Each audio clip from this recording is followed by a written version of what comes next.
It's doing a thing again where it's like you're going live, but it's like, are you going live? I don't know.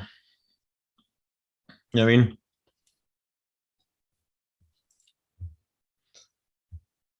I think we are live.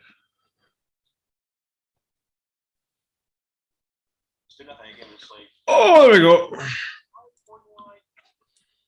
Yeah, we're live, I think. We're live. What? We're live. We're live on Channel 4. Please do not swear. Oh, for fuck's sake. There he is. I'm going to minimize that and keep this. So we're live again. We're back. The grand return. We're here for a review of episodes 5 and 6 of Kenobi. Kenobi! With myself, Jordan, and Matty, Monster. So we are obviously now, the new version. We've now decided we're now called the Two Effing Geeks. So yeah, This is technically episode 3, even though it's episode 3 of the 4. Two Effing Geeks. But technically, episode 4 of us live streaming together. But technically, No, it's more than episode 4 of us live streaming together. We live streamed for fucking ages. Like, this is the 4 that we've. This is a proper decided. This is it. We're now called this. So yes, episode 5 and 6 of Obi Wan Kenobi. Hello there. Oh, we should have said that. We should have started off the hello there. I did say, by the way, I'm going to quickly do it for several seconds. My earphones are going to ping off here. And he's away. I was going to wear this for a bit of a review, but now I can't hear you, so we'll see what happens here. I don't even need my glasses, actually.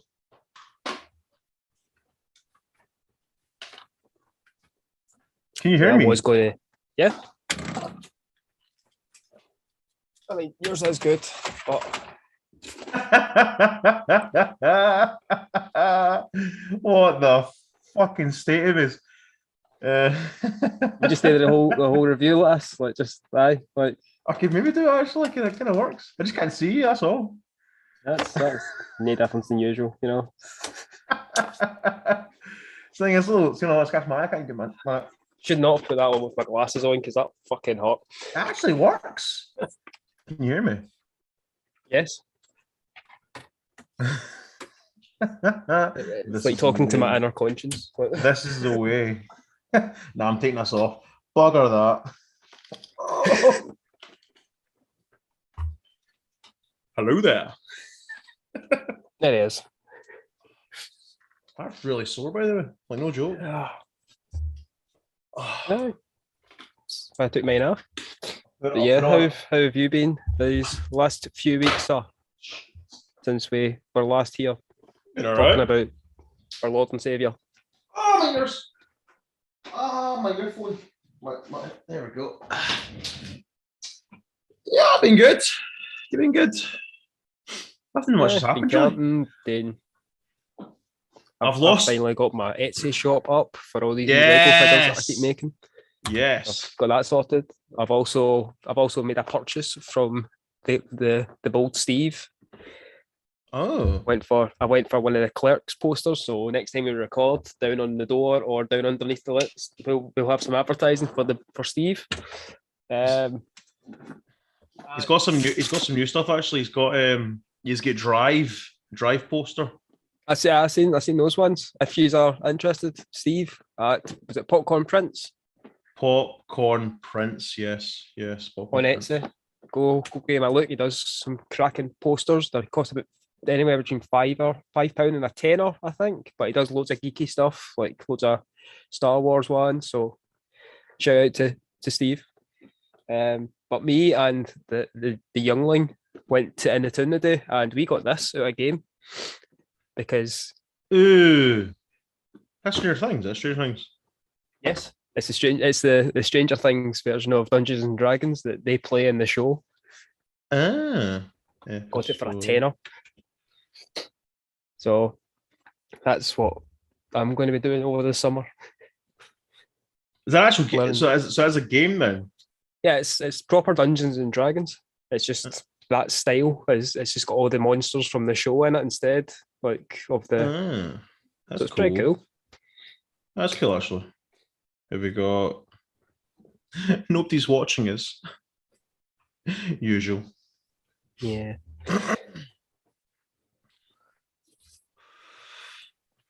Well, we just get started. Nah, give it another 5 minutes.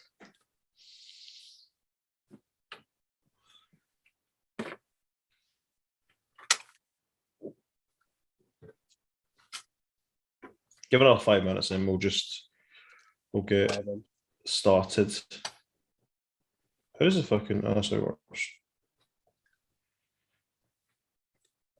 Yeah, I had a look on Steve's Etsy page and I was like, seen a lot of Star Wars stuff and that's pretty cool. And then I seen the Clerks ones and I was like, yep, that'll do me.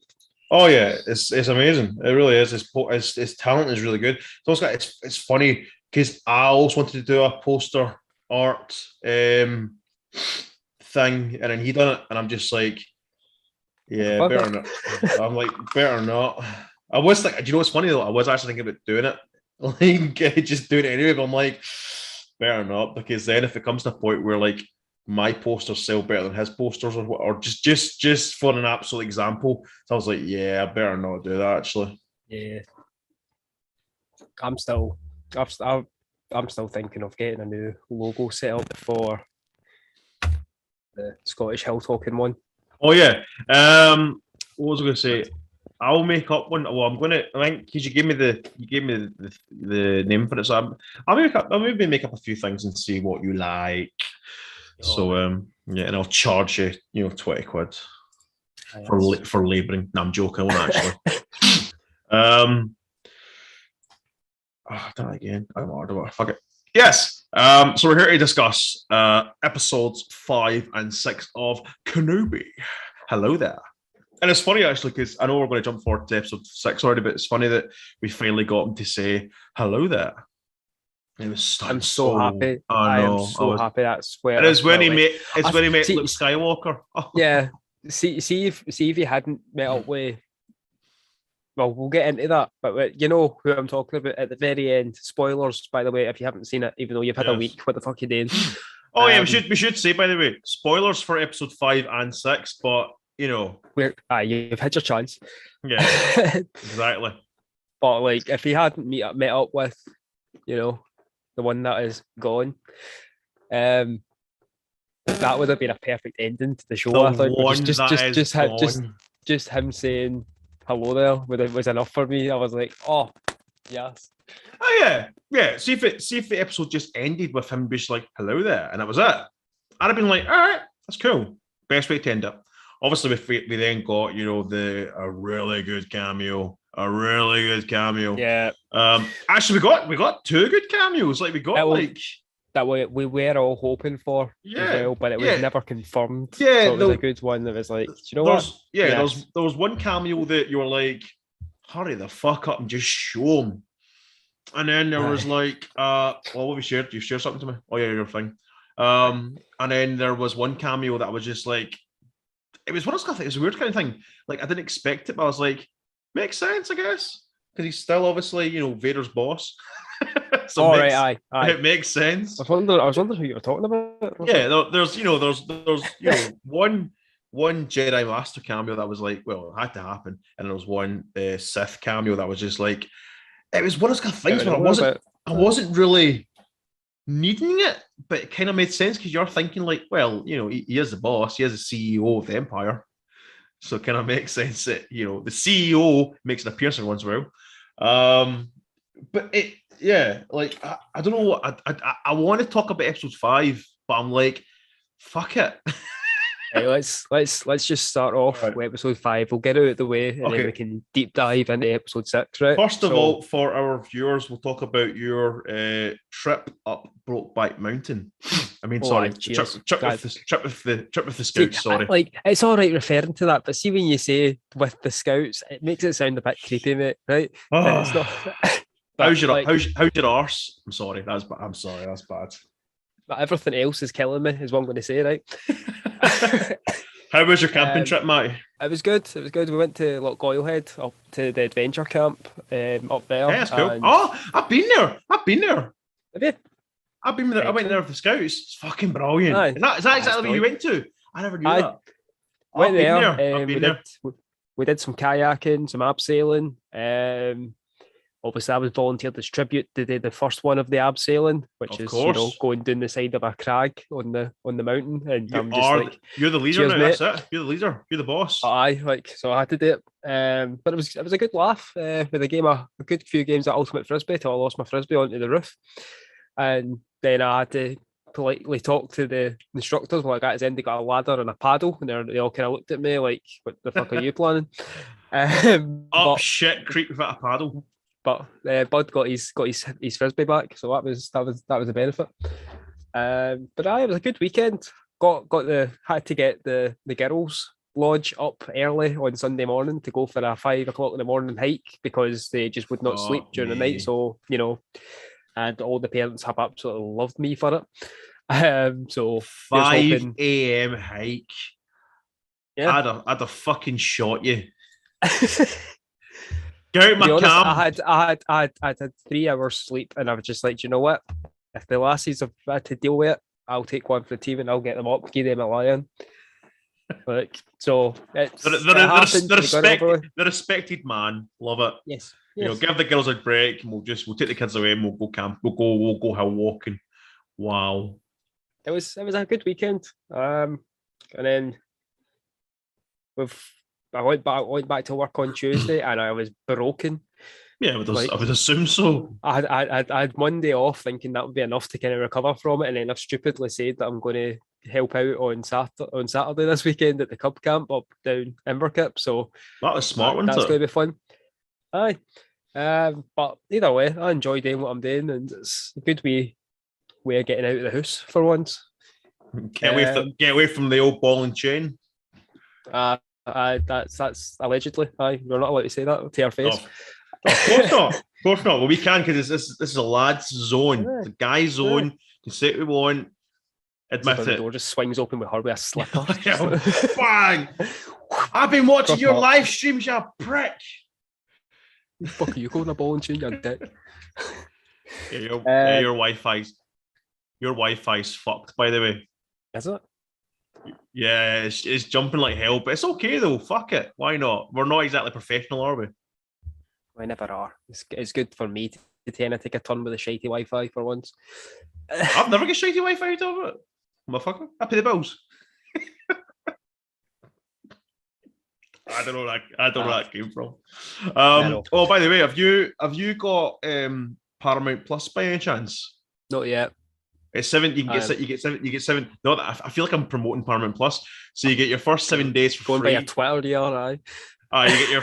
Oh, I know. I keep doing it. I keep tagging Paramount Plus to say, like, sponsor me, pay me, and I'll promote your streaming service. No, you get the first 7 days for free, and then it's $6.99 per month. It's really good, by the way. Like, it's really good. I'm waiting for next month's season of I'm waiting for the last season of Stranger Things coming out, and it's then this Friday. It's Friday. Tomorrow. Tomorrow. I'm cancelling Netflix, and then I'll probably think about the Paramount Plus. I get that because Netflix is kind of getting a bit boring now. I'm like, it's not there's really. Not much shit. I don't watch Stranger Things. I don't watch Stranger Things. I've not watched it really. I've watched the first series. And I was like, it's all right. It's good. I watched a bit of the second series, and I was like, it's all right. Yeah. I don't know. I mean, everyone's like, "Oh, it's fucking amazing," and I'm just like, "Yeah, it's all right. It's not. It's good. It's I love, and I'm going to try and word this properly. I love seeing kids in jeopardy. I know that sounds really bad. I don't think you can word that. How I can roll up with that one is see when you watch It. Aye.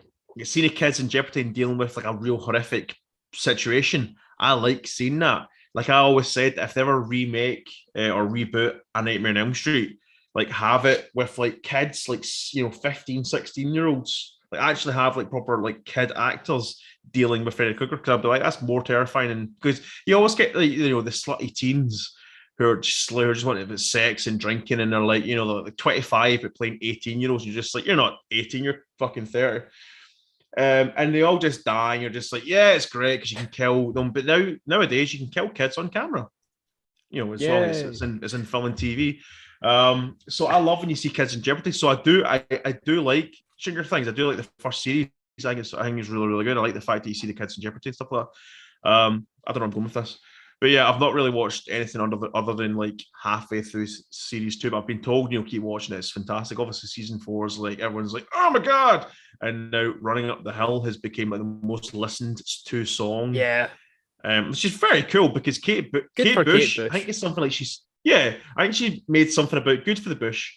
I think she said something like she's made like $2.8 million in royalties over the last few weeks or months or whatever. I'm like, that's fucking brilliant. That is great. Aye. You release a song in the 80s, it's like, it's all right, it's a good song, it's decent. And then like 30 years later, you're making $2.8 million out of it. You're just like, oh yeah. It's those kind of things where it's like, I wonder if she's like, oh yeah, I forgot that song. That's cool. Yeah, that song What the hell? Yeah, I forgot I wrote that. Yeah, I mean, I forgot that was 1985. Brilliant. But no, Stranger Things, I want to watch it. But on Paramount Plus, they've got like the South Park, all the South Parks, and then the South Park COVID movies, which is depressing to watch. I haven't seen them, so I'm watching them now post-COVID. Well, not post-COVID, but 90% out of the shit. Aye. It's really weird because you're watching a lot of things and you're just like, holy fuck, man, I remember those days. It's like a depressing PTSD. Those were bad times. Maybe it was like 2 years ago. I know. So I've watched all them, and I watched. You think it was like the Vietnam War? I know that is our Vietnam War basically. Don't know I'm going with that one. I've watched all them, and I've watched. I powered through the Offer series, the 10-part series about the making of The Godfather. Obviously, spoilers. Oh, right. They eventually make it, but it's really cool when you see them making it. Like they deal with like Albert Ruddy, who's the producer. He deals with a lot of shit. Making the film and all that kind of stuff, and talking to Mario Puzo, who obviously wrote the book, and Francis Ford Coppola, who eventually directed the film. He was only like 31, 32. I didn't realize that. It's funny when you look at people who are in their 30s back in the 70s, they look like they're in their 50s. It's so weird. Like, he looked like he's at like 40 odd, 50 odd, but he's only like 31, 32. I'm just like, wow, I must look like shit.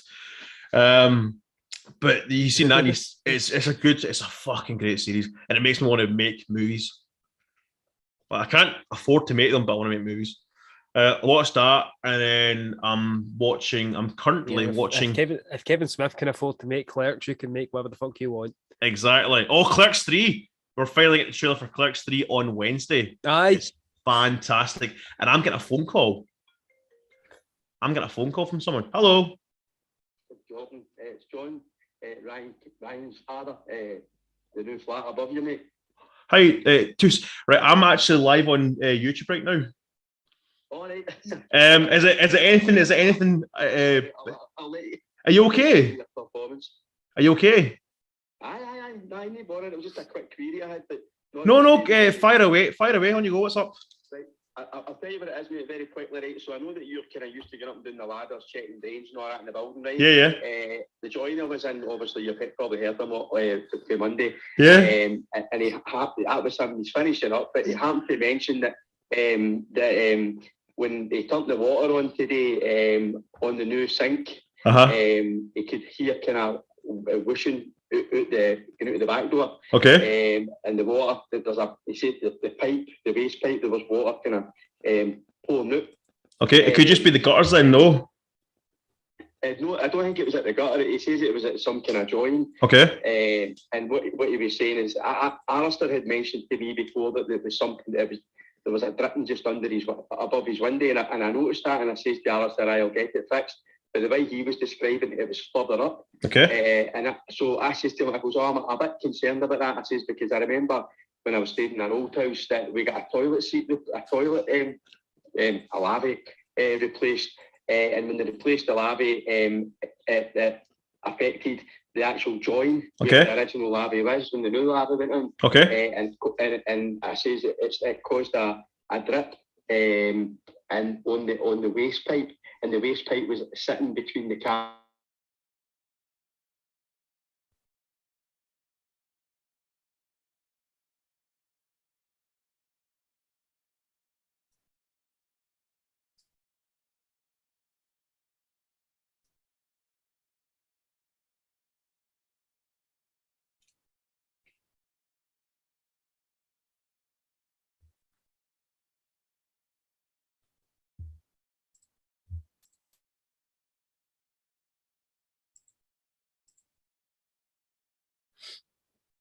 For anybody still listening, Jordan is currently on the phone.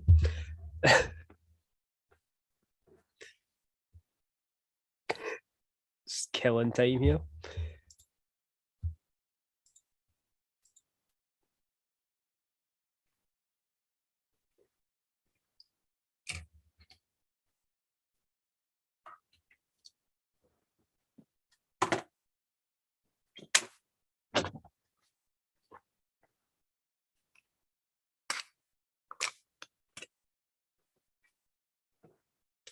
Everybody starts scanning.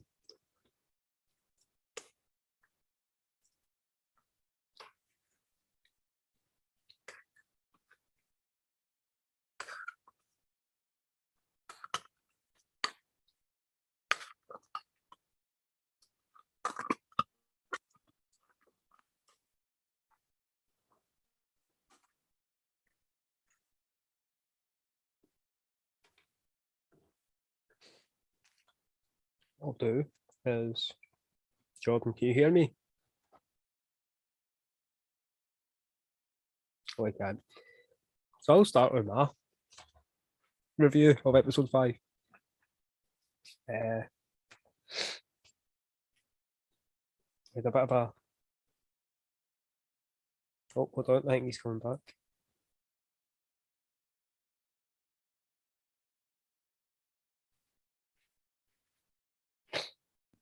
That was fucking hilarious. Oh, I just realised. I realised I was here. I just realised I could click mute. Anyway, yeah, there's a new guy moved the upstairs flat next to us, and there's a wee bit of water kind of coming from somewhere. So I was like, yeah, I've got a big ladder out there. So I was like, I'll have a look. What were we talking about? Fuck. Anyway, Paramount Plus. We might be talking about episode 5. That's true. I quickly. So yeah, Halo. Watch Halo. It's a great. It's a great show. I'm a casual player of the Halo show, of the Halo game. Sorry, but the show, according to the showrunners and the writers and stuff like that, say that it's its own continuity, so it's its own kind of thing.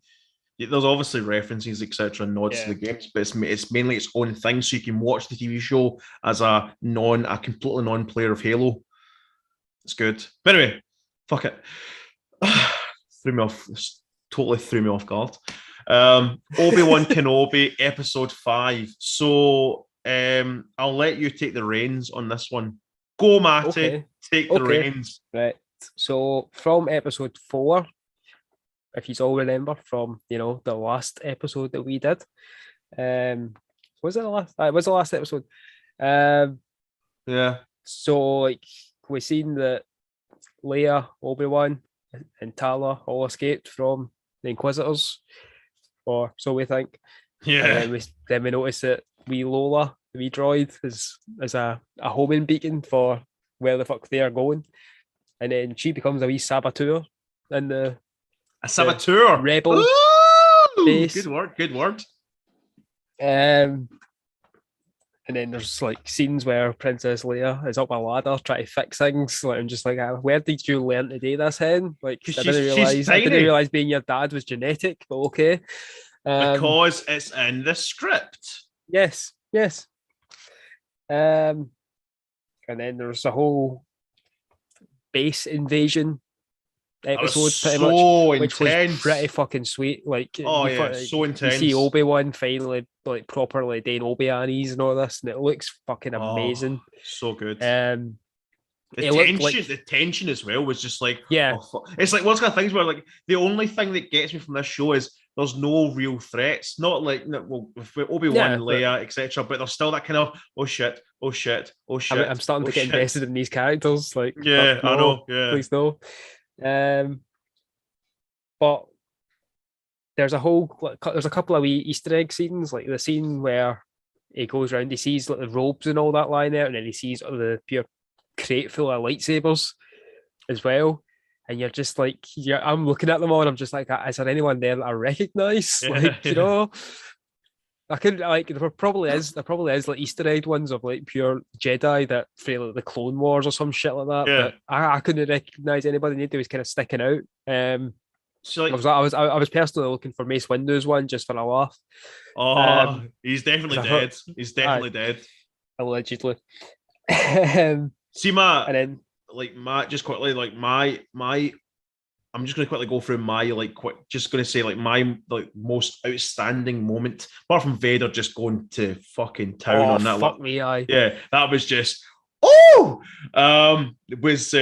when Obi-Wan, old Ben, and Reva have like their proper heart to heart.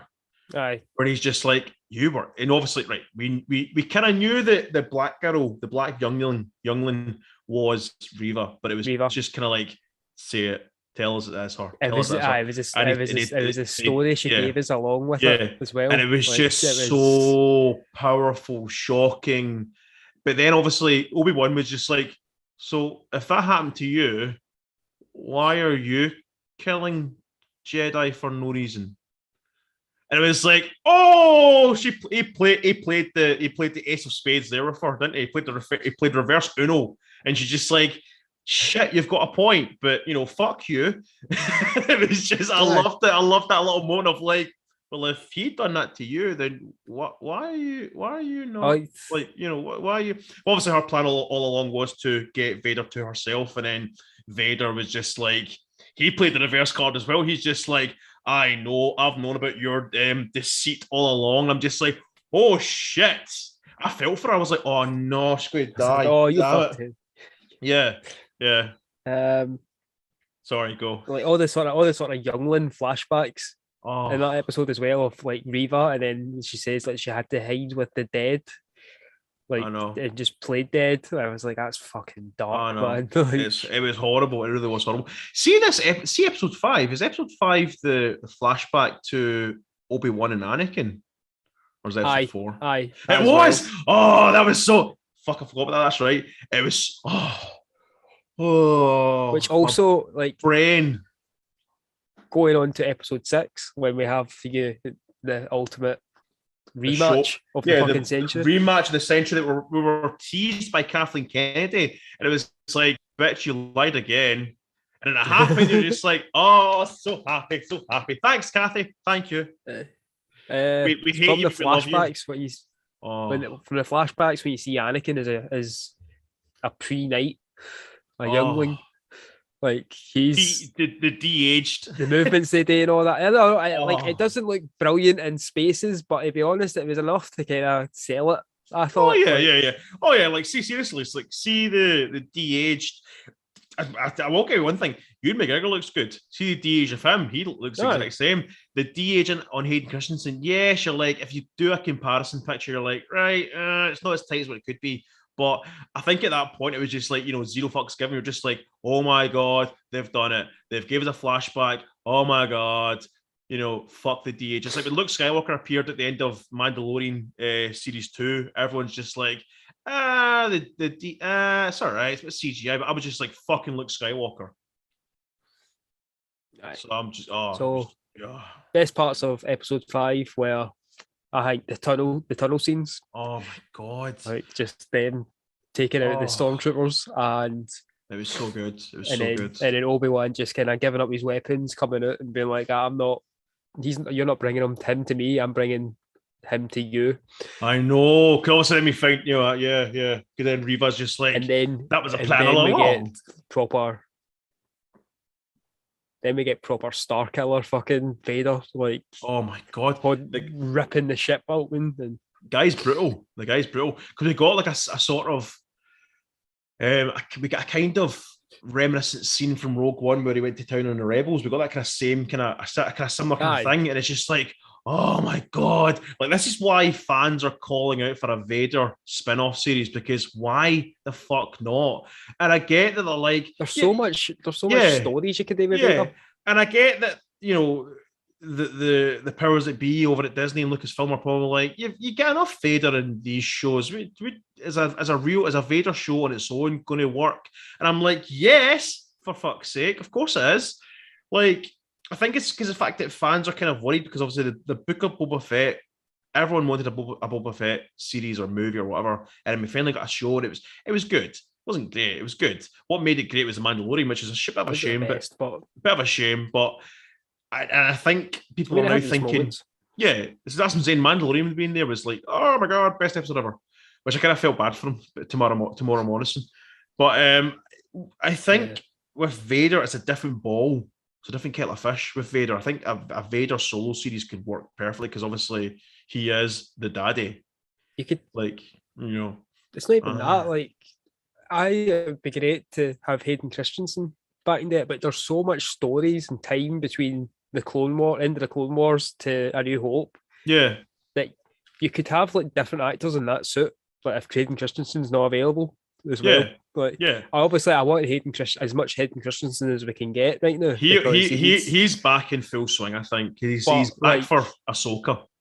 What I'm saying is, if anything was to happen to Hayden Christensen, it's not like we have to like spend millions and millions of quid trying to de-age him or do it with Mark Hamill. Like, all you need to do is put a new guy in the suit. No, that's the thing. Like, see, at the end of the day, I get what you're saying. Like, obviously, if Hayden Christensen should say, get unwell and just for purposes he dies. It's not like that's the end of Darth Vader. It's not like that's it. Like, Robert Englund during his reign as Freddy Krueger. If he died suddenly in like the 80s and 90s, horribly, and you can't do another Freddy Krueger. Well, you can and you can't. They've tried it with Jackie Earl Haley, and he was good. It's just the film was fucking terrible. But it's kind of like Michael Myers. Like, under the mask, you could be anyone. Jason, under the mask, could be anyone. Darth Vader, as long as you've got the James Earl Jones voice. But even then, they're now using like sound graphics to make his voice. Yeah, so it's like you could do fucking anything. Like, and again, at the end of the day, it's only Hayden Christensen outside the mask when the mask is off or whatever. Obviously he did participate and he was inside the suit the whole a good chunk of time. But it's not to say that you don't. I love the guy. I think he's amazing. I think he's amazing. He's came back. But you don't need him. You don't need him. We could be telling Vader stories for the next 100 years. Is what I'm saying. Well, Pedro Pascal wasn't in the Mandalorian costume throughout the whole. I think the whole of series 1. I think he was in it maybe 10% of the time. Series 2, last episode. Yeah, season 2, he done a bit more. He did admit that he was on set and he did a lot more kind of stuff, but he doesn't need to. It's just his voice, So, but yeah, Darth Vader is just full on force in episode 5, and then even in episode 6, you're just like, oh, mommy, fucking daddy. Like, oh my God. The noise, I tell you one thing, the noises I was making in bed watching that, I was just like, oh my God, they've fucking done it, Kirsty, watch this, look at this. And she walked in, she's just like, why are you crying? I'm just like, because it's fucking beautiful, that's why. You just don't get it. I hate you. But I like episode 6. We'll get started on that since you want to completely deeply dive into it. Oh, let's just go balls deep. So episode 5, before episode 6 came, was the best episode so far. And then we got episode 6, and it was just like utter holy shit sexual content, fan service. Just like they threw everything, even the kitchen sink. They just said, you know what, if this is the end, let's go for it. Blue Harvest Toys is here. Hey man, welcome to the stream. We're discussing, well, obviously in the title, we're discussing episodes 5 and the finale, episode 6 of Kenobi. We've spoke about episode 5 being like the best episode so far, but now we're going on to episode 6, which then just icing on the fucking cake. So you're just in time for some sexual content. Episode 6, just like, wow, where do we begin? So Reva, at the end of episode 5, was stabbed through the stomach by Darth Vader. Oh, we forgot to speak about the fight with them too. Like, the fight between Vader and Reva was so, like, he wasn't even doing anything. He was just, like, flicking with the Force. Shwing, shwing. Like, I don't even think he ignited his lightsaber. He done nothing. At all. Did you use her lightsaber? He used her lightsaber, snapped it in 2 as well, and then used them as like it was just a like Tano style. He was just toying with her. He really.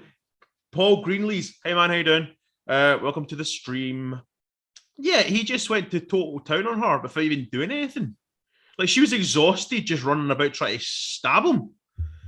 It was, but then we got the little, message where, like Luke Skywalker, it was from Bail Organa. Organa. He was like, they can't find out about Leia and Luke and all that kind of stuff. And Reva was just like, he just had that glare in her eye, just like, I know how to redeem myself. I'll go kill the boy. So we then were like, oh shit. Obviously, again, there's not much threat because we know she's not going to kill him. But there was someone that said it was just people looking for clicks and clickbait basically. And it was like, what if they kill Luke Skywalker in Episode 6?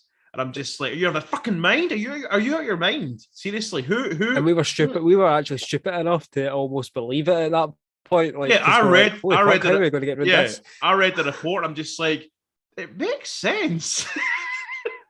But then I'm like, it's fucking dumb. How can you kill Luke Skywalker? Is he a clone? Well, he could be. No, I'm not even going to get into that. Doesn't matter. Anyway, so they never killed, spoilers, but not spoilers. They didn't kill Luke Skywalker in Episode 6, which would have been fucking. I love clickbait as much as the next person, but good God.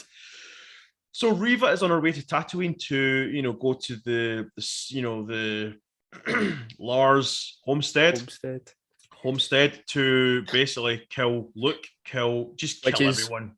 Which is when we find out that Aunt Peru was a fucking prepper as well. Like, holy fuck, throwing guns at holes all over the place. I know. And Owen's just like, what the fuck is going on? Aunt Peru became one sexy badass bitch. Like, I was just like, I fell in love with her. She's hot. Like, she got a lot to do in this episode. I'm just like, fair enough. I love how even Uncle Owen was just like, shit, girl, damn. Like, I love when Owen was just like, he just had a few wee kind of looks up to say, wow, okay, all right, okay. So Reva got to Tatooine, got to the homestead, and went to town on Owen and Peru, but Peru went to Peru. I can't say her name ever right, but she went to town Reva. And you've got young Luke Skywalker, who you actually forget about in this show because you're just too like engrossed in Leia. You're just like, oh shit, that's right. There's Luke Skywalker, the man who became, you forget about all that. You're just like, oh yeah, fuck him. It was such a great. I love the fact that the show just totally took your mind off of Luke. You're just like, oh yeah, I forgot about him. Luke Skywalker, Master Jedi. Sucks titty milk out of an alien in 50 years time. But it was just so you remember, you're like, oh fuck, Luke Skywalker. It was such an intense moment that even though you knew nothing's going to happen, it was such an intense moment though. And then obviously, Obi-Wan, I think it was like Luke ran off into the desert and Reva went after him, and you're thinking, oh fuck, how are they going to do this? Because I thought they're obviously going to have Obi-Wan kill Reva. So then a part of me was just like, I don't want her to die though. I like her. She's a good villain. She's one of those kind of villains that you're like, I don't want her to die, but she kind of needs to because she's nowhere to be seen in any further Star Wars stuff. So they also played it off really well by making it more of a threat and not having Obi-Wan go straight to Luke. Yeah, Obi-Wan went to deal with Darth Vader first. Yeah, I know. Which was like, okay, that's brave, but like understandable, because if he's already following you, he could end up just following you to Luke. So I sort of him at first, but he went and dealt with Darth Vader, and again, it's one of those kind of things where you're like, nothing can happen. Yeah, really, nothing can happen unless they, nothing can really happen. But do you know what's funny though? Like the fight, the rematch of the century, part 3, part 2, part 3, I don't know, was literally fucking blew me away. Like, honest to God, it was so like full on. Obi-Wan had become full on space Jesus. Obi-Wan became space Jesus. He lifted rocks and was just like, fuck you. And even before all that, it was just more when the two of them were talking, and then Obi-Wan says, I will do what I must. I know, you're And just then like, he does he does the the pose. thing, and you're like, And you're just like, I I was sitting here like eating my Weetabix, so I'm just like, Oh no, it was such what a did the thing?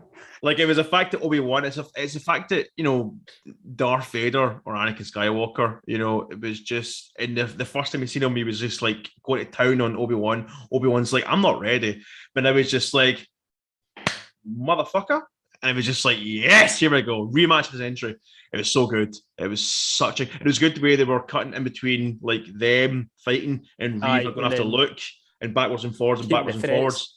Yeah, so you're kind of like shit. And then, it was just, oh. It was when he actually got a good couple of hits in on Vader. I was like, holy fuck, is he going to kill him? Like, what the fuck? I know. Like, see if someone said Star Wars. Yeah, see if someone said like, Darth Vader dies in episode 6, I'd be like, after we're watching that fight, I'd be like, yep, he's gonna die. This could be some crazy like clone thing. It's not actually Darth Vader. But that was mental. When Darth put him down the hole and was just like, there's a rock, there's another one, and you thought that was it. That was it. That's the end of, he says, something about, farewell, master, or so long, master. So he's obviously acknowledged that Obi-Wan is still technically his master. As much as Palpatine or not, he's still his master, so he still looks himself as the learner, which obviously, they, reiterate, obviously, in A New Hope, the Kenobi sequel, where, he said, last time we met each other, I was but a learner and, but now I'm the master. So I like that kind of reference that they've kind of tied that in, because obviously when you watch A New Hope, you do think, right, the last time they see each other was Revenge of the Sith. But no, they've managed to shoehorn this little element in, but still managed to connect it rather than being like, fuck canon. And they've done it well as well. Oh yeah, so it's done so well, because obviously we have Obi-Wan we had old Ben saying to Luke, your Anakin Skywalker, your father was killed by, Darth Vader. And Darth Vader literally says, you didn't kill Anakin, I did. You're like, oh my God, it's tied the canon together. Yes, something has actually, yes. It was, oh my God, I want to watch the episode again. So fucking good.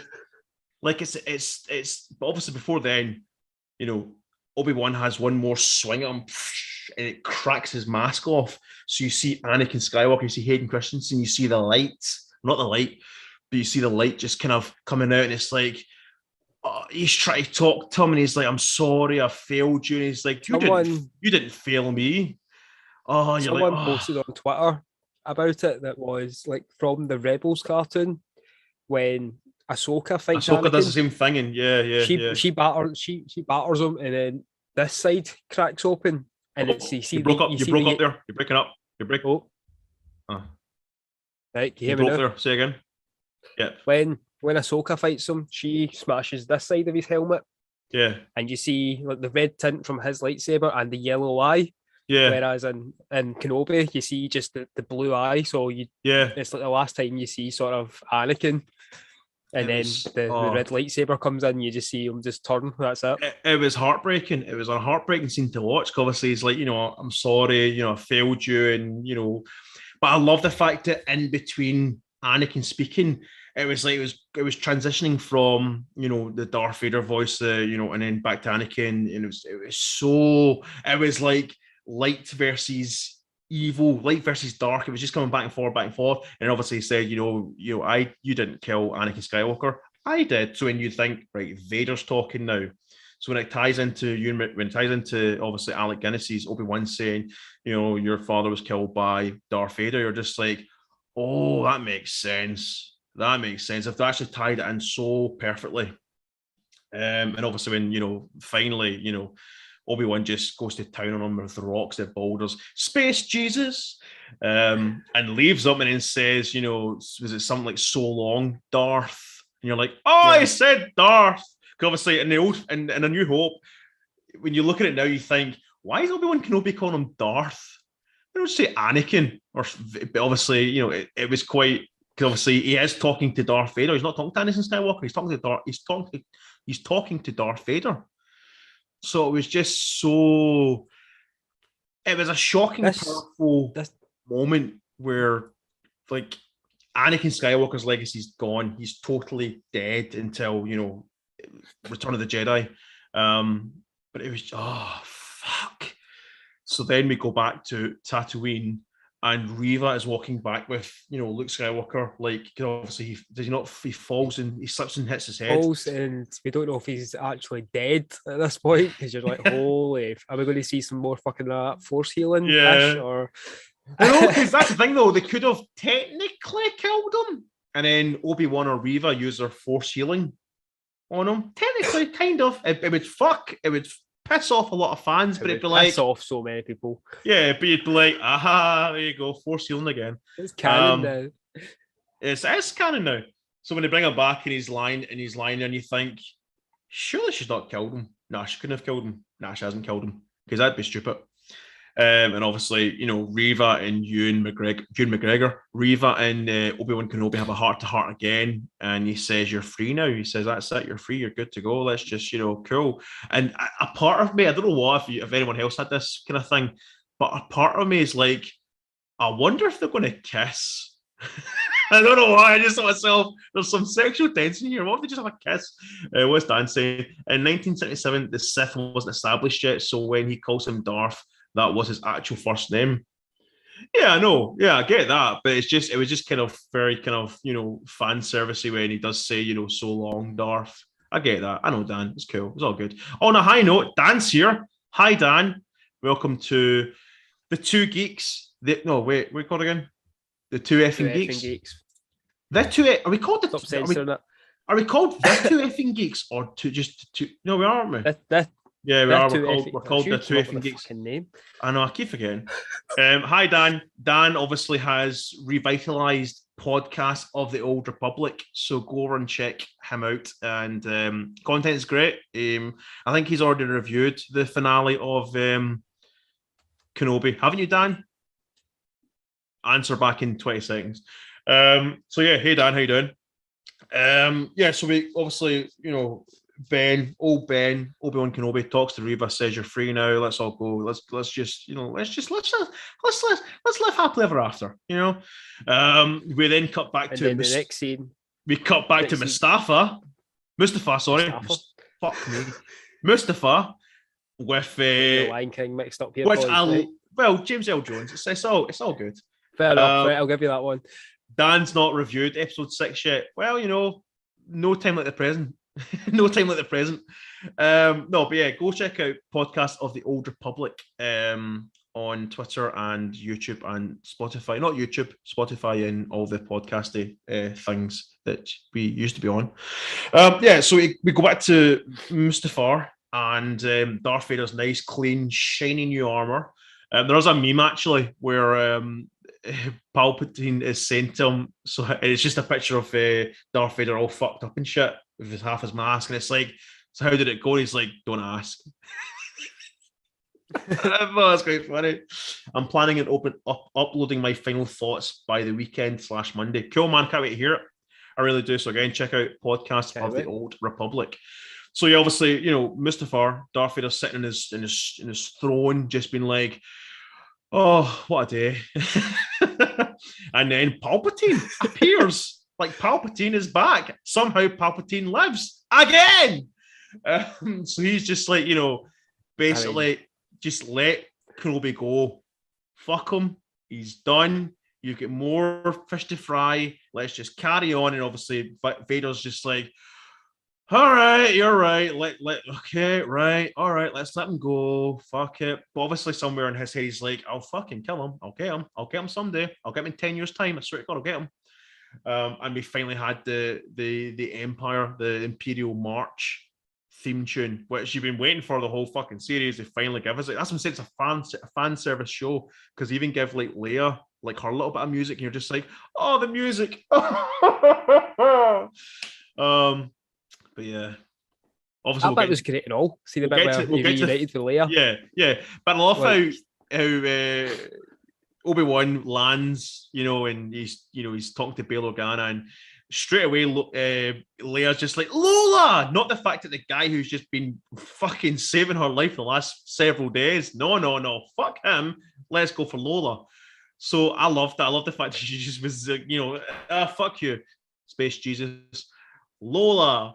But obviously they had to re-heart to heart. And it's like, which is kind of funny because obviously the next time we see Leia, she's like, help me, Obi-Wan Kenobi, you're my only hope. You served my dad in the Clone Wars, Bail Organa, all that kind of stuff. So then people are like, well, what about the fucking significant 6 episodes where he saved her life? But supposedly, well, obviously he does say, we need to keep this all a secret. So you don't tell people that you know me and I know you, all that kind of stuff.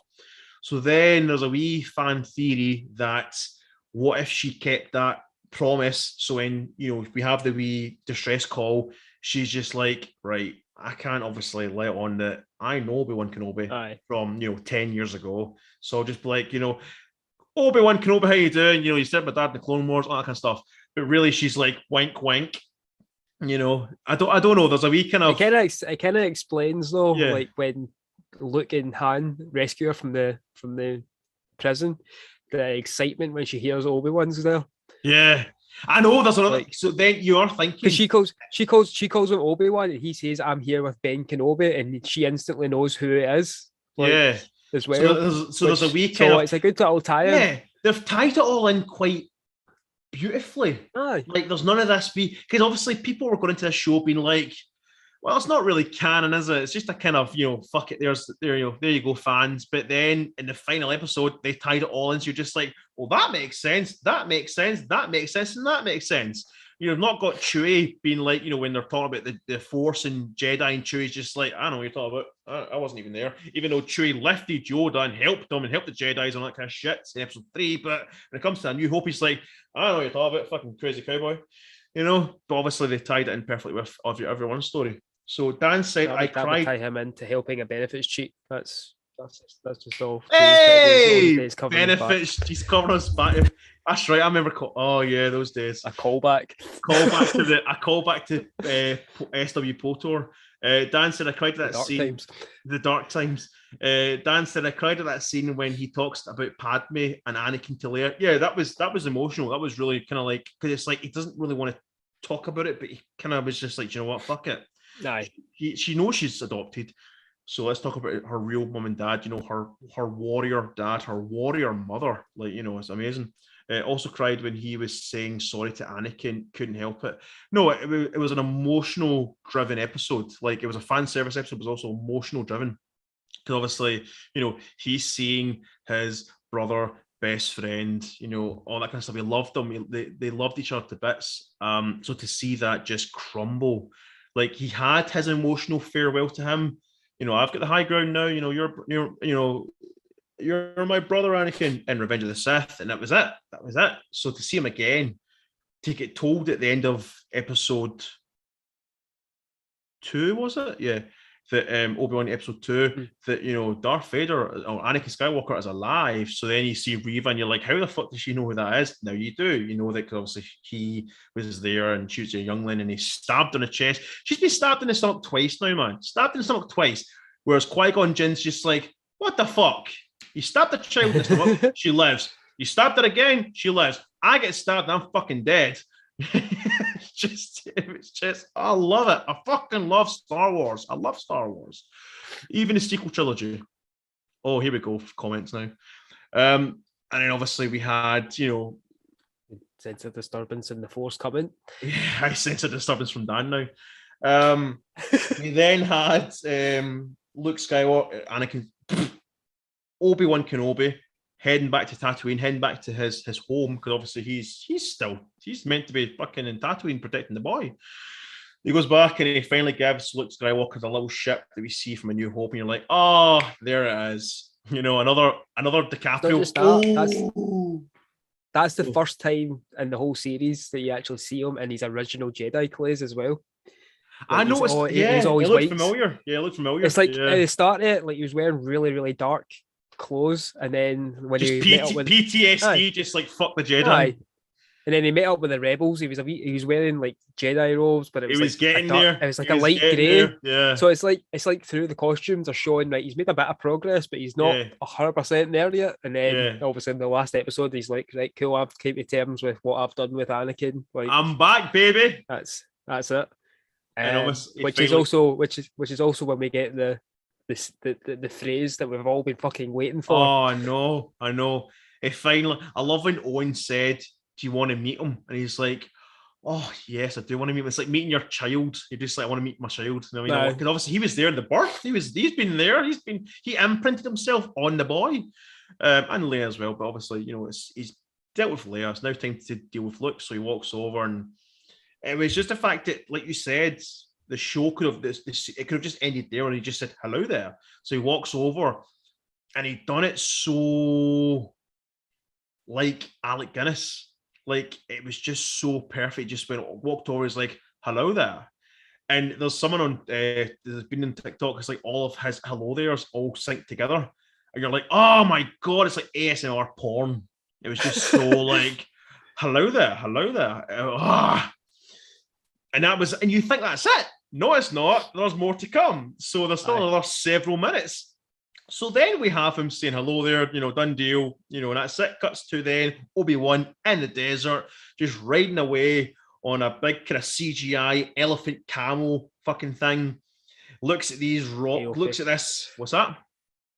It's an Aope. Aope, just on his Aope. And he just sees, the desert and like a mirage. You think it's a mirage, and there's like, cliffs and shit. And he's like, here we go. Let's just begin the next journey of my... With his sunglasses and his brawly hat on. Liam Neeson. I love that gif. I love that meme. Yeah, Liam Neeson But you know what's funny though? It's from behind, so I thought, oh no, it's not Liam Neeson, or they're going to like have his voice, but it's not actually him, or I don't know. They were going to that's what I thought, and then they turned around. When he turned around, I'm just like, oh my God, it's Qui-Gon Jinn. And it's not only that, but it's Liam Neeson. But the only thing that fucked me off is his voice, his accent. He can't get Qui-Gon's accent back again. I mean, it's been like 20 odd years, but it was like watching... It's not the same voice. It's like too Irish. It's too Liam Neeson. It's like watching Sam Neill back as Alan Grant in Jurassic World Dominion. Like, it was great seeing him back. I don't even want to talk about that film. It was good, but disappointing. There's a reason we haven't reviewed that one. Yeah, I know. But when you hear, and Dan flagged this up before I went to see it, I thought, shut the fuck up, Dan. You're just shut up, Dan. And Dan's a massive Jurassic Park fan, so I thought that's very weird coming from him. But he said, though, the only thing that really is annoying is Sam Neill, who's from New Zealand, he's a Kiwi. He can't seem to get the Alan Grant voice back. And watching it, you're like, oh, fuck, man, his voice is shit. It is very kind of Sam Neill trying to do an impression of Alan Grant. And I know how that sounds. It sounds so weird. So when you watch Liam Neeson, it's like he's trying to do an impression of himself as Qui-Gon Jinn. I'm just like, oh. But it was one of those kind of things where it was like the de-aging of Hayden Christensen. You're just like, it's not great, but fuck it, it's beautiful. It's the same thing with Qui-Gon Jinn and Liam Neeson. You're just like, his accent's not that good, but fuck it, he's back. And the fact that, Ewan McGregor's Obi-Wan was just like, what did he say? I was wondering when you were going to show up. That was like an inside joke for fans, because obviously fans have been like, where the fuck is he? Where is he? And Liam Neeson was getting interviews just like, I don't know, I'll be back at some point. I don't know. I'm doing this, Star Wars animated show. I don't know. I'll see what happens. And you're like, oh, you motherfucker, you're back. And he came back and he's like, I've been here all along. And you're just like, oh, you have, haven't you? And he's just like, come on, let's your journey, but something like, you've got a long way to go. And he turns and he fades away, and you're just like, oh, here we go, training for Obi Wan Kenobi. So really, we don't necessarily need a whole season 2, just a sort of like a kind of one-off, like maybe like an hour and a half, just chapter of like Ewan McGregor's Obi Wan Kenobi for like a Rocky montage. Even Rocky had a montage, and just have him training and shit. I don't know. Do we need a series 2? No. Do I want a series 2? Yes, kind of. Kathleen Kennedy has said, though, if fans want it, it'll happen. So they've clearly got a wee bit of a kind of, well, yeah, maybe, well, yeah, we've got some ideas because the original writer of Obi-Wan Kenobi, the movie, which failed sadly obviously because of Solo, etc. Not that it's a bad film, but just fans took a really fucking shockingly severe disliking to that film. Obviously, that then cancelled all of the other Solo films, like Boba Fett, etc. We got a show instead, all that kind of stuff. So it turned out that the Obi-Wan Kenobi initial movie, was going to be a trilogy, 3 movies. So technically, which I'm kind of glad it's not. I'm glad it is a TV show because it's just right there every week, done deal, rather than like 2-3 years later. Also, I feel like you get more out of a TV show than you would out of 3 movies. Yeah, you do. Yeah, 100%. Like each episode was an hour long. Yeah, like that is essential. Yeah. So like two episodes, 2 hours. That's about the length of a movie. But yeah, we get like 6 hours, say 5.5 hours, 6 hours. You can leave it on a cliffhanger on each of those 6 episodes, or each of the first 5 episodes at least. Exactly. All tie up in the end. Whereas you couldn't really do that where you could do that with a movie, but I don't think it would land as well. I mean, Lord of the Rings do it. They've had the fucking 14 endings of "We'll see you guys next time." I'm not getting into that because Dan will just excruciate me. I can't say that word right. Excruciate me. I don't know. But yeah, obviously we were supposed to have originally got a trilogy, which would have been really good, but I like the TV show instead. So I'm kind of thinking, I wonder if possibly. Now I'm just spitballing here, right? I wonder if series 1 or the limited series of Obi-Wan is essentially movie number 1.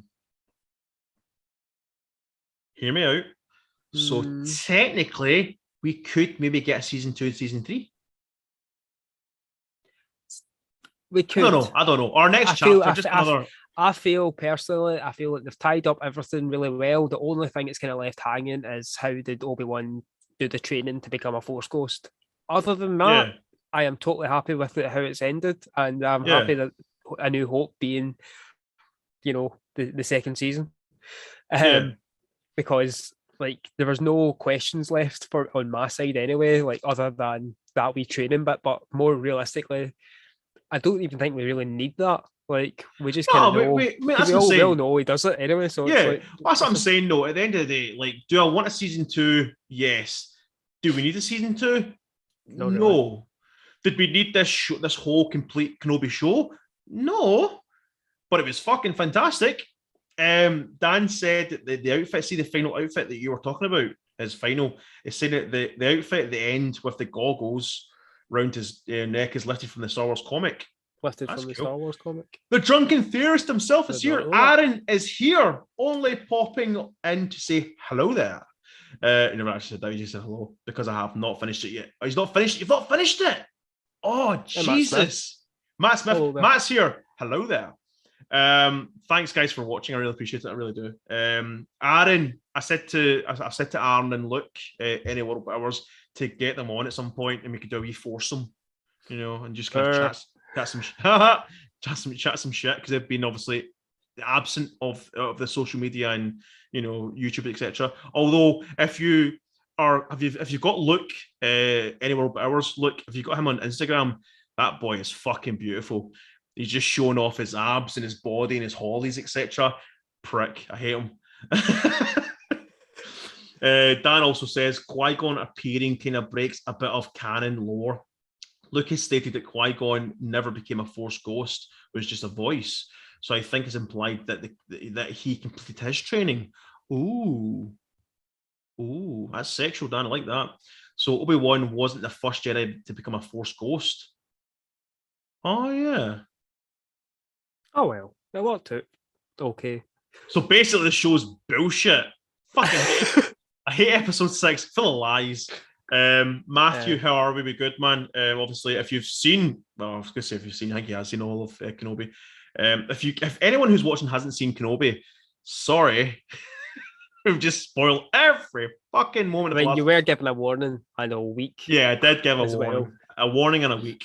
But yeah, guys, in the live chat, Dan, Aaron, Matthew, anyone want to say a few things just to kind of ask us some questions or etc. All that kind of stuff. Go. What was your favourite scene out of the whole 6 episodes? Jordan. Do you know what? I want to say the rematch of the century in episode 6. Like, that was just such a powerful, like at one point the greatest fight was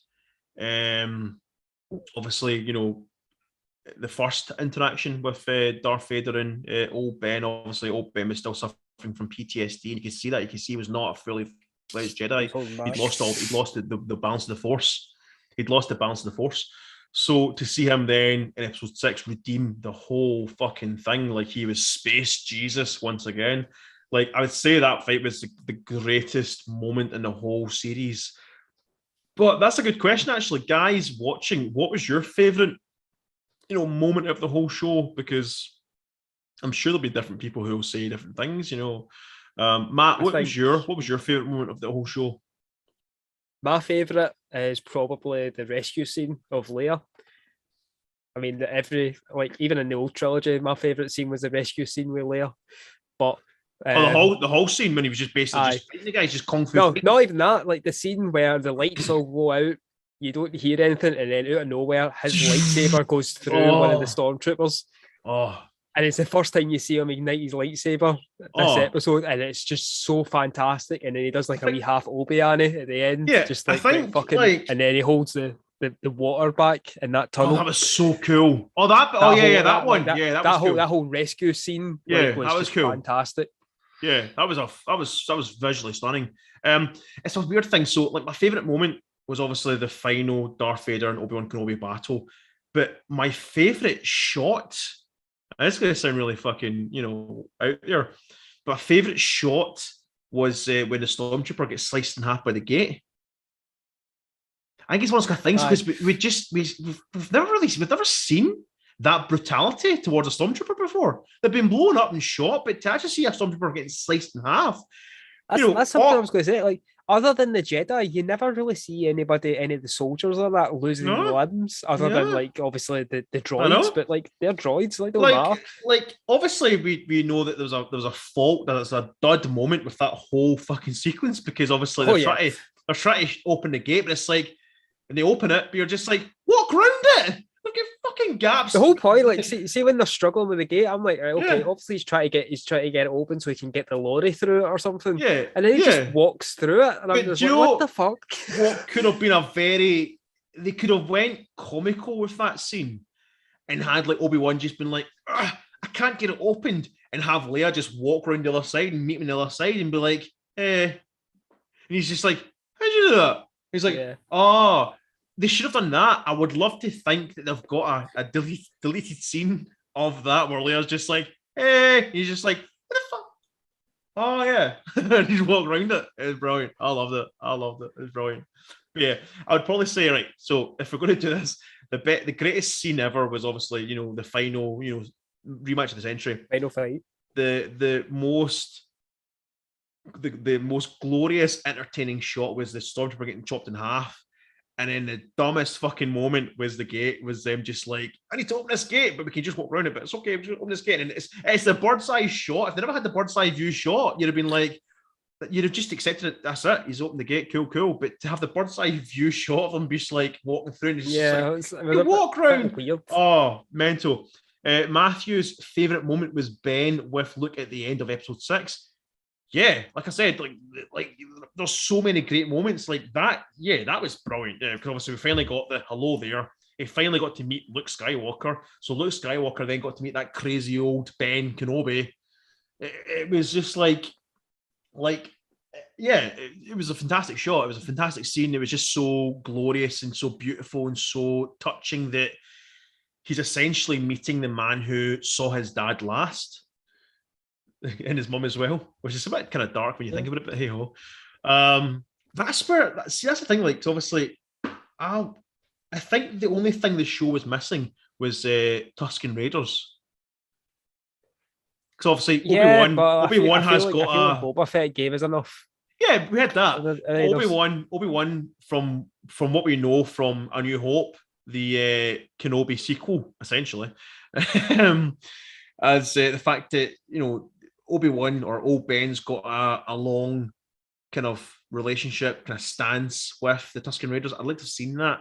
So maybe, like I said, a next chapter, season 2, whatever, we can have him maybe, being like, hey, Tuskens, fuck off. This is my ground. This is my land. I don't know. Matthew. So he's hyped as fuck for the celebration. So Matthew got tickets for the Star Wars celebration next you jammy February, or is it February or March or May? I don't know when it is. But yeah, it's in London next year. So me, Steve, and Dan, we're going to go, but I don't know. I'm already spending enough money on that fucking, Ewan McGregor bastard, meeting him. So I just think to myself, if I meet him, I'll be happy as Matt. If I meet him and Star Wars is shut down the next day, I'd be like, I'm happy. I'm happy. So yeah, I'd love to went to the celebrations. If it's in Scotland or Edinburgh, then yeah, I'll fucking go there. That'll be what we should do. We should. Yeah, it'll never happen. Yeah, we should start a rally, start a thing where we're like campaign. That's it. A campaign for 2024 Star Wars celebration needs to come to Scotland. In the SEC, just fuck it, why not? It'd be cheaper for them. All they need to do is move all the gear up the road. Exactly. But yeah, Matthew, I'm really happy that he got tickets for the celebration. He's also going to be meeting one of his long-running online friends, Dylan. I keep want to say his name wrong. Dylan anyway, great guy. He makes some short films on YouTube, really good short films actually. So he'll be meeting him, so he's happy to be meeting him. Maybe one day I'll meet you and Dylan at some point. Hopefully I get to meet you as well, Matty, at some point. That's right, we have met each other again. No, that's where we got the helmets. That's where we got the helmets. That's right. No, like honest to God, like Dylan, I'm going to quickly go on his Instagram. Dylan Butler. That's right. So Dylan Butler has a YouTube channel, and he's got like 3 wee diehard Lethal Weapon mainly inspired comedy parody little police shorts, and it's Taylor and Baranoff. And are really funny. Like they're really, really funny. There's 3 of them, and they're honest to God funny. Like so, Dylan Butler. If you want to check him out, then go check him out. So yeah, I'm gonna go back to my live stream now. So yeah, Dylan Butler, great guy, really nice guy. Talk about quite a lot, and he's an inspired writer, such as myself. But I'm stuck to YouTube because that's the only thing I can seem to do right nowadays, and even then, that's like 5%. So yeah, but Matthew, I'm happy you've got tickets for a Star Wars celebration. I'll be watching it probably in a live stream because from the comfort of my house, because fuck spending all that money. And most likely what will happen is I'll spend the money on a ticket for one of the days, and it'll be Jar Jar Binks interviews, and I'll be it. Bastard. Anyway. I mean, yeah, that sounds about right for you. Yeah. Daisy Ridley is the next day, but I just happened to pick fucking Jar Jar Binks. I like Jar Jar Binks. I like the guy who plays Jar Jar Binks. I feel sorry for him because obviously when you see the later stories, it's John Boyega still turn up to celebration, or is that just a frowned upon? I think so. John Boyega. Yeah, he's gone through some controversial moments. I get where he's coming from. Obviously, he got kind of shat on by Star Wars. I understand that because obviously in the Rise of Skywalker, he is trying to declare to Rey that, by the way, I'm force sensitive, and that storyline gets fucking goes nowhere. So he kind of gets shat on. So I think he did come out and say that his story arc was supposed to be he was going to be a Jedi at some point, or force sensitive anyway at some point, and it never happened. But I don't know, but something with John Boyega. I think he's coming back for Attack the Block 2. Sorry, which I've never seen Attack the Block actually. I've heard it's really good. I've just never seen it. Oh, have you not? No, I've never seen it. I know it's Nick Frost. It's fantastic. Yeah, I've heard it's really, really good. I've just never seen it. I don't know why, actually. I really don't know why, actually. Yeah, I'll need to watch it, actually. But yeah, I love John Boyega in Star Wars. I mean, like, yeah, he got shat on. He's just a black guy. He's just there because why not at times?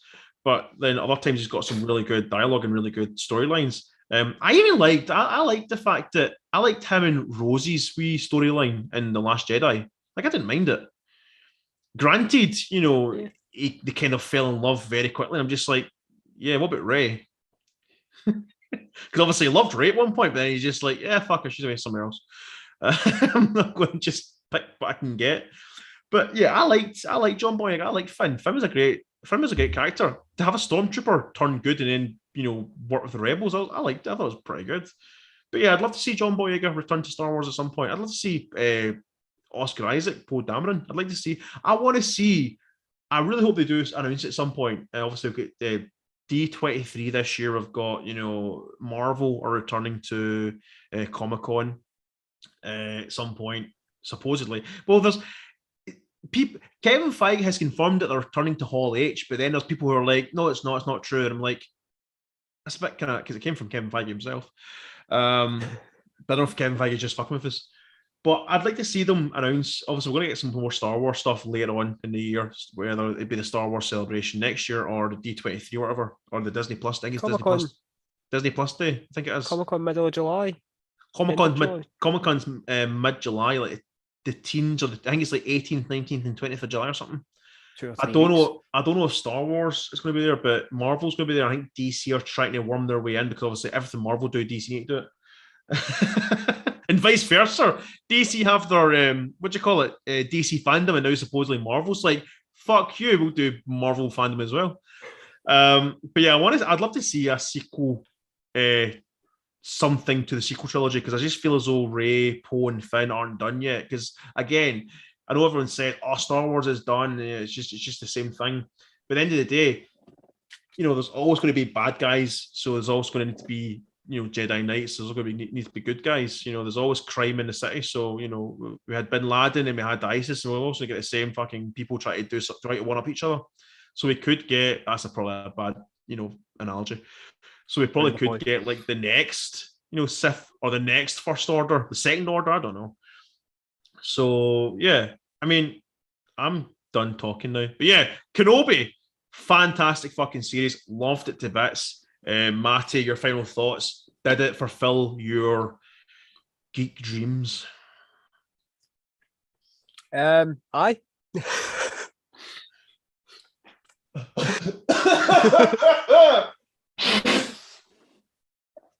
I love the fact that you finished on your whatever you're eating. You're just like, I'm not even finished. I'm halfway through. I love that. Did it fulfill your dreams? Aye. Typical Scotsman. If this was America, they'd be like, "Fucking right, it did, yes!" And spend half an hour more to be talking about why it did, even though we've already spoke about it. Definitely, like, great series. I think the series came out a lot better than I thought it was going to come out. It tied up everything really well, and it's arguably one of my favourite Star Wars series that's came out so far. Oh, yeah. Close to, like, Mandalorian Season 2 was really high on my list, but I'd say this is probably knocked off now.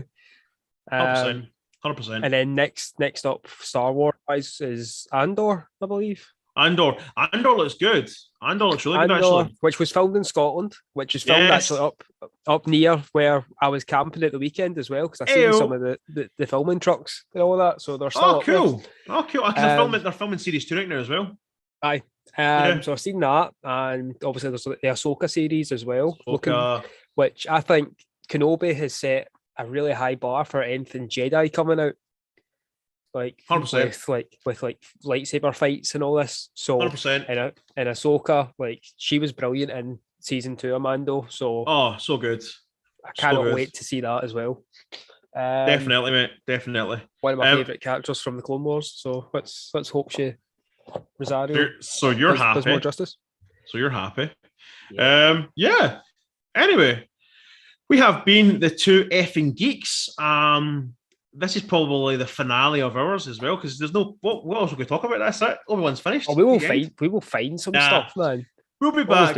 We'll be back in a few weeks, probably with another live stream. We're going to film some. I think we should come back and do a news night of all the stuff that comes out over Comic-Con. Because I used to love doing that. You say the right sort of dirty shit. I love it. Yes. Well, Like, what you should do? We used to do that over at Who Cares Nerds, and that used to be a good chat you'd have. Do you know what we should do then? We should do a pre-episode. What's your hopes and aspirations for Comic-Con?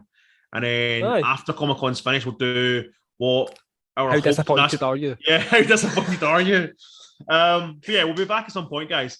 So obviously check us out, here on my YouTube channel. And then we'll get Matty over on Twitter with Matty what's your Twitter handle? My Twitter's Matty Monster. Matty Monster. My YouTube is Matty Monster or the Who Cares Nerds. Who Cares Nerds? That's the name of my podcast on Spotify. Just self-plugging it there. You should revitalize that podcast. So let's do something in your channel. It's purely because I've been doing this with you. I've not had any time. Like, I'm to blame. Fuck you and your fucking channel. But I do really need to start getting some more Who Cares Nerd stuff out. But it'll happen. Like when I've got time. Just I'm just busy right now making all these wee woggles for the Scouts. And that's the Green Goblin. That's badass. I see that. That's what I've been doing. Show us that again up close. That's Goblin. Is that actual Lego? Oh, it is Lego Goblin. It's not official Lego, but it's really, really close Lego. That's the Iron Spider one that I got ordered as well. Yes, I love that. I love the Iron Spider. I have thousands of these right now. They're all over the place. They're on my Etsy page, which is in my links over on my Twitter. I'm not going to say it because it's over the place. So if you want to have a look, if you're in the Scouts, it's for on your necky, for on the woggles. So it's a good wee gift for anybody that's into that sort of thing or is in the Scouts. So cool. Anyway, we have been the two Effing Geeks, and thank you for watching. Thank you for watching. Thank you for discussing and chatting down below. And we'll see you guys at some point. So finally, may the Force be with you guys always. And I know I'm using a Star Trek hand. I know it's just a piss take. But also live long and prosper. And I'm going to do what I do every time when I try and stop live stream. It doesn't stop. So I think I've got it down to a T now. So bye guys. Thanks for watching. May the Force be with you.